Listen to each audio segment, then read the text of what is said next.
నమస్కారం స్నేహితులారా.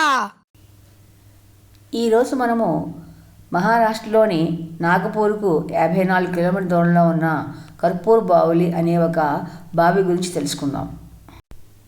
కర్పూర్ బావులి అనేది 12వ శతాబ్దంలో నిర్మించిన ఒక నీటి ట్యాంకు. ఇది మహారాష్ట్రలోని రామ్టెక్ అనే పట్టణానికి 3 కిలోమీటర్ల దూరంలో ఉంది. దీనికి దగ్గరలో రామకొండ అనే ఒక హిందూ యాత్రాస్థలం కూడా ఉంది. ఇది అటవీ ప్రాంతం మధ్యలో ఉంది. ఈ ట్యాంకు చుట్టూ స్తంభాలు, తీవ్రంగా దెబ్బతిన్న 3 రాతి దేవాలయాలు ఉన్నాయి. ఈ దేవాలయాల్లో ఒకటి కాళీమాతకి అంకితం చేయబడింది.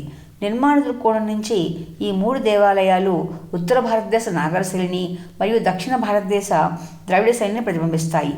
ఈ బావిని యాదవ రాజుల కాలంలో నిర్మించినట్లుగా చరిత్రకారులు చెబుతున్నారు.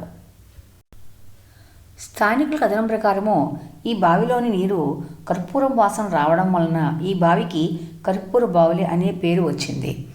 ఈ దేవాలయం చేరుకోవాలంటే రామ్టెక్ బస్ స్టాండ్ నుంచి ఆటోలో వెళ్లాల్సి ఉంటుంది. మనము ఆటో దిగిన తర్వాత కొంత దూరము అటవీ ప్రాంతంలో నడవాల్సి ఉంటుంది.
మా వీడియోస్ కనుక మీకు నచ్చినట్టయితే please do like, share, subscribe to our channel trips with Tripura.